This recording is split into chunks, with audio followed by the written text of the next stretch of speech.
संभल के विषय में ही चर्चा नहीं है। में हम अपना चर्चा नहीं है। राजा भैया भी कोई चर्चा स्वीकार नहीं कर रहे हैं माननीय कि चर्चा कराई जाए या ना कराई जाए। ऐसे तथ्य जो ना आए हो कुछ बताना चाहते हैं। 5 मिनट 5 मिनट नहीं 2 मिनट। कुछ तथ्य जो इस सदन में रखे गए, इसके बाद आपको उनको भी सूचना दी है। तो श्रीमान वो आपत्तिजनक है। कुछ बिंदु मैंने भी नोटिस है। इस सदन की कार्रवाई लाइव देखी जाती है, रिकॉर्ड रहता है। माननीय नवाब साहब हमारे बहुत अच्छे मित्र हैं, साथ में मंत्रिमंडल में भी रहे।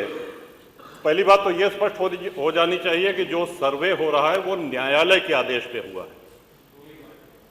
और जितने लोग बोले हैं इन्होंने पत्थरबाजी का कोई जिक्र, कोई चर्चा नहीं की।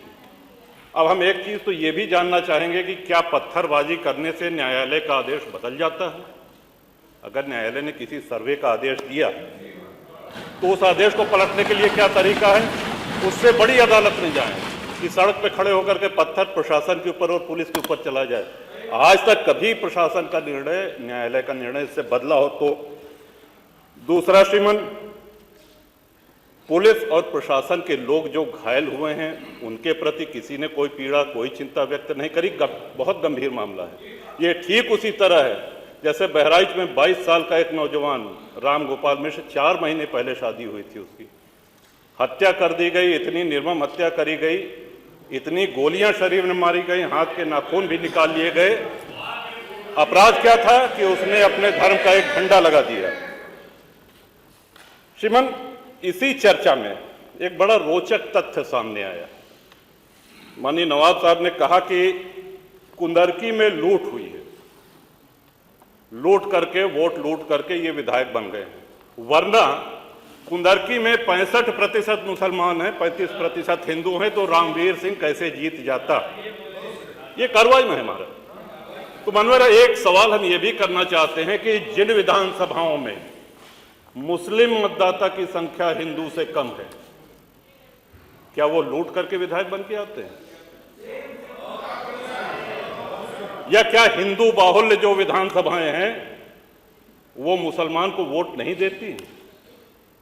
इस हिसाब से तो यही लगता है कि सबसे बड़ा आश्चर्य धरती का यही हो गया कि जब 65% मुस्लिम है तो हिंदू कैसे जीत गया? आज पहला दिन है इन लोगों का सदन में। हमने अनुरोध किया था जो नए सदस्य जीत के आए हैं कम से कम परिचय करा दें, हम लोग भी पहचान लें। हमारा कोई परिचय नहीं है रामवीर जी से, लेकिन वो निर्वाचित सदस्य हो चुके हैं, सदन के सम्मानित सदस्य हैं, उनका इस तरह से अपमान करना, उनको लुटेरा कहना, ये तो आपत्तिजनक है। और सर्वे हम बोल लें तो आप बोले।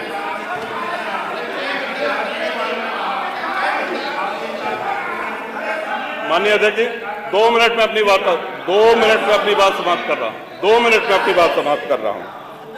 हम लोगों ने भी बड़े धैर्य से सुना। तो इस सदन का एक क्राइटेरिया, एक मापदंड क्या ये तय मान लिया जाए कि जहां हिंदू अधिक है वहां हिंदू विधायक को ही जीतना चाहिए, मुस्लिम विधायक सिर्फ वहीं से जीतना चाहिए जहां मुस्लिम की आबादी 50% से अधिक है? अगर ऐसा नहीं हुआ तो ये मान लिया जाए कि वोटों की लूट हो रही है, या विधायक लुटेरा बन के वोट को लूट करके जीत करके आया है, बेईमानी से आया है। तो श्रीमान, ये तो इन शब्दों को कार्रवाई से हटाया जाना चाहिए। ये सदन के विधायक का अपमान है। और एक बात और कही गई कि सर्वे शांतिपूर्ण चल रहा था। एक हिंदू होने के नाते, एक सनातनी होने के नाते माननीय अध्यक्ष जी, हम तो ये कहते हैं कि न्यायालय किसी भी मंदिर पर सर्वे का अगर कोई आदेश करती है तो मैं नहीं समझता कि किसी भी सनातनी, किसी भी हिंदू को कोई आपत्ति होगी। हमने किसी के धर्मस्थल तोड़ के अपने धर्मस्थल नहीं बनाए। करें जहां करना हो सर्वे करें, हम कभी गुम्मा अद्धा नहीं चलाएंगे, हम पत्थरबाजी, हम न्यायालय के निर्णय का सम्मान करेंगे। तो शासन का काम, प्रशासन का काम तो न्यायालय के निर्णय को लागू कराना होता है। तो इसलिए माननीय अध्यक्ष जी, इस पे चर्चा कराई जाए। चर्चा में भाग लेने की इच्छा इधर भी है, इधर भी है, बहुत से लोगों की है, और चर्चा कराई जाएगी तो बहुत सी सच्चाइयां सामने आएंगी। बहुत बहुत। अगर आप ये वीडियो YouTube पर देख रहे हैं तो हमारे चैनल को सब्सक्राइब करें और बेल आइकन को दबाना ना भूलें। अगर आप Facebook पर ये वीडियो देख रहे हैं तो हमारे पेज को लाइक करें।